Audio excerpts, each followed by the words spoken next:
Good afternoon on what is a warm, bright and sunny day. It is Wednesday the 8th of May and I'm in the reading Nook with a nice hot cup of tea and a box to continue unboxing. And what I've got here is a copy of Forbidden Lands, the Bloodmarch. Now, the plains of the Bloodmarch once blossomed so abundantly that hot days would see rivers of nectar flow through the vales. The mountains yielded ore so pure that shards of unforged metal could be used for axes. Of course, this is before the demon flood.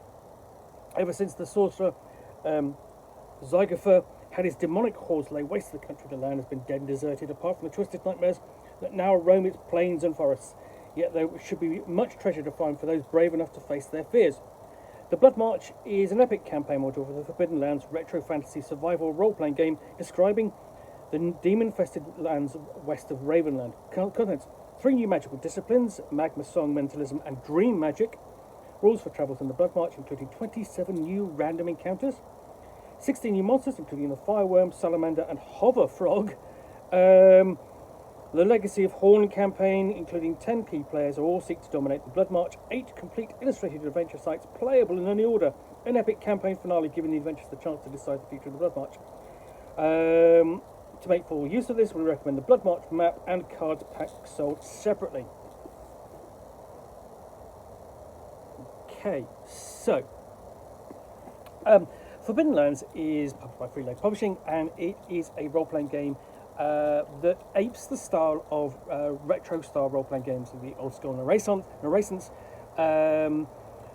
and in which survival and travel play important roles, and you're investigating a land in which it has been essentially covered in a blood mist for sort of like centuries, and then suddenly that's lifted and people have flooded back into this land to explore and see what's been left behind, notably exploring adventure sites and clearing them out and beginning to make the land habitable again. So inside we have this gorgeous map of the Bloodmarch, and there's the credits page and the contents page. Now these books are always black and white, but they're really fetching looking books. We've got some history here, the arrival of the Seven, and the events leading up to the start of the campaign. You can see how good the artwork is there. And then we've got the actual proper introduction, and an overview, including how to journey to the Bloodmarch. Again, just more great artwork. I could just flip through this book going, this is good artwork, this is good artwork. And then options here to getting to the location from different areas. And then we have the start there of the lay of the land, describing what it's like, including the nature of the Bloodmarch,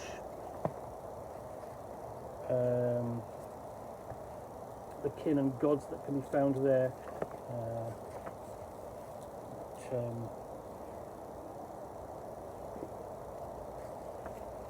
and this is the second campaign book. You've got the core campaign in the core rulebook. You've got the campaign set in the ice marches, and then we move on to essentially looking, and this is the third. So here we are looking at the various different species to be found in the region, going through them, starting off with Ravenlanders and Olderlanders and elves, dwarves, orcs, and wolfkin, and halflings and goblins at the end there, and then breaking down the regions in a bit more detail, and then looking at magic in the region. This is going to introduce the three new types of magic. So magma song, essentially a sub-tradition of a stone song dedicated to the volcano god Horn in the Bloodmarch, and then we've got various spells for those. Mentalism essentially is affects perception, memory and will of intelligent creatures. Several spells associated with that tradition. And then we have Oniromancy, which is the dream magic. We also have magnetism, which is a form of iron-based magic. Drugs and potions, which can be found there. And all this is pretty much in addition to what's come before in the previous supplements. And then journeys in the Bloodmarch, how you get by and survive on the journeys, because they themselves can be challenging. So you've got new terrain types, including active volcanoes, ashlands, firelands, and crimson forests. And you might well suffer from crimson sickness. And then they've got tables of mishaps that you can have in the in the ashlands, in the firelands, and then in the crimson forest, and so on. And it does the same thing. So having done the same for sort of like this is done roll by roll. So you start off with leading the way. Then it does the same for foraging for each of the different roles, making camp, and so on. Guide there to hunting in the Bloodmarch, and then we have the Legacy of the Horn, which is the campaign itself. With different phases and background. You've got a campaign overview there.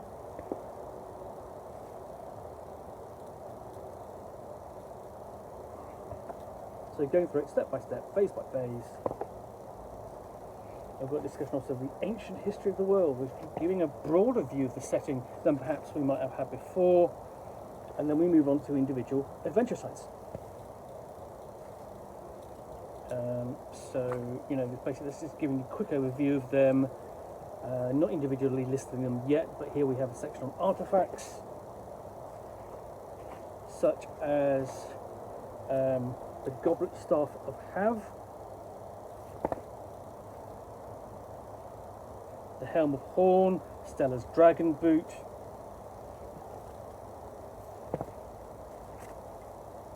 the Glass Tooth, the Arrows of the Fireworm, and these are really nicely illustrated as well. So on, and the Stone Chest of Horn, and lastly, Witherbeam. And then the key players who have their own designs on the future of the Bloodmarch. So for example, we've got Seligar Horn of the Haven Mark here, and in each case we've got his legend, his appearance, his overt goals, his secret goals, and so on. So here we go. Guide on where the player characters might meet him. And you've got an overview of all the key players, and then it's going to do the same for all the different NPCs, the major NPCs in the region.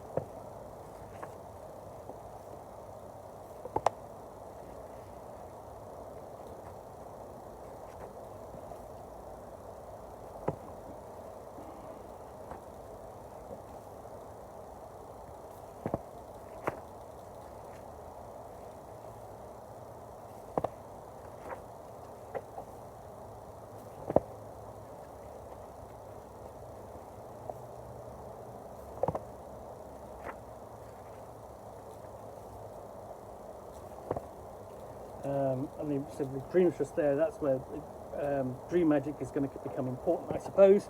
Ties into that.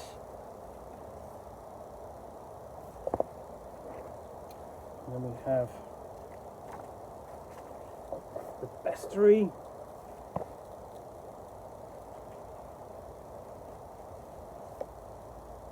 Again, with some terrific artwork,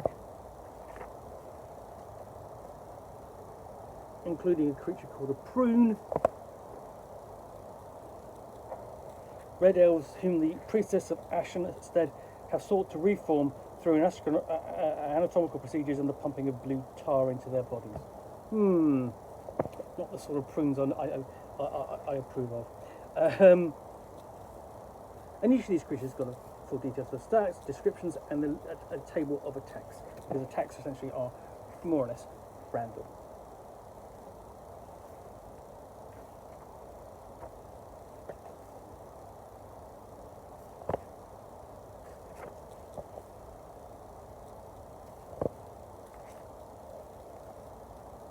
And some absolutely fantastic beasts in here. You know, none of them you want to meet on a dark night, let alone during day. Slime snail. Well, you know, a snail who is slimier than normal.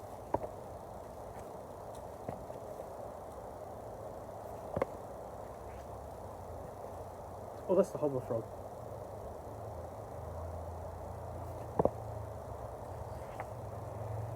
Section on typical NPCs found in the region. So these are all ready to play.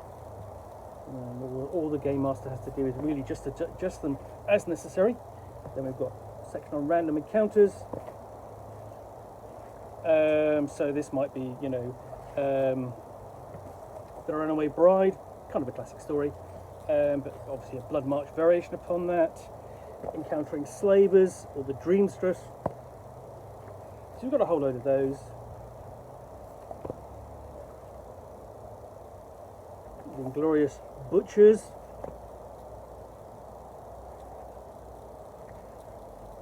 Last Knights of the Jesters.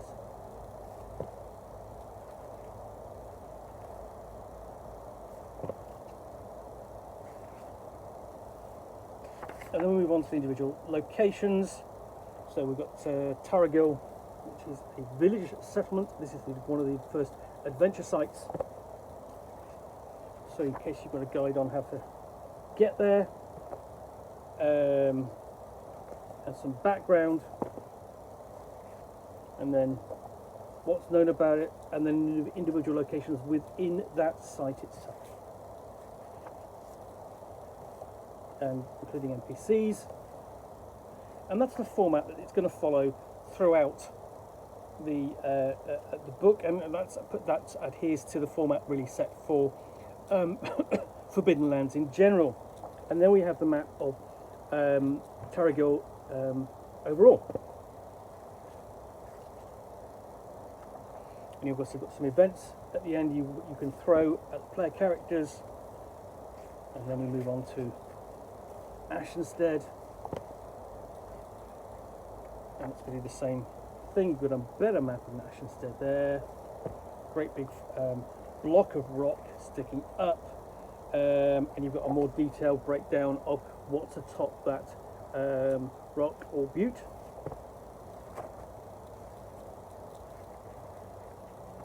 And then Salterstay.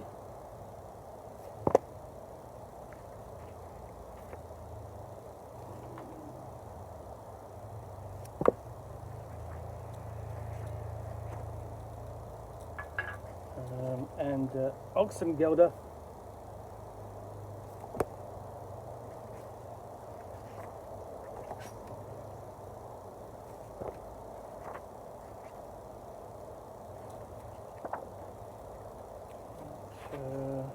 Bangilda.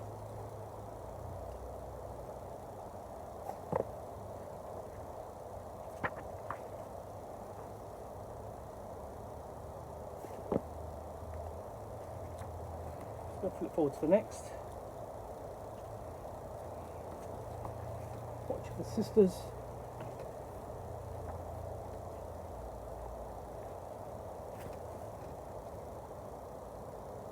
And there's a real sense of,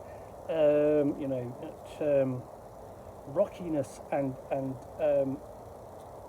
barren nature to this region, unlike the others. I mean, almost as if it has been scoured or stripped bare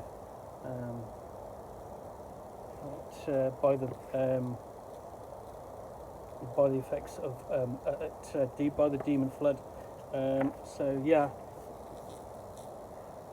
surviving in this region is going to be different. And the thing is, you have sort of like in the Forbidden Lands, you want generally sort of like, you could say that the campaign there is fairly fairly normal, and then you kind of switch to the icy. You've got books campaign set in an ice valley, and this one here is set in a valley which has suffered the scourge of fire and lava.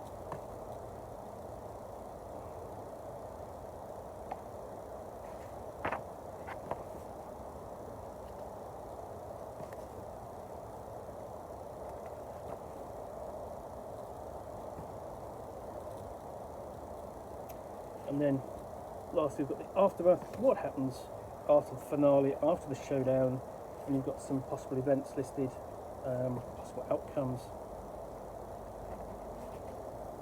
and more background about each individual of the characters, the NPCs, what might be loaned. These are kind of handouts at the end.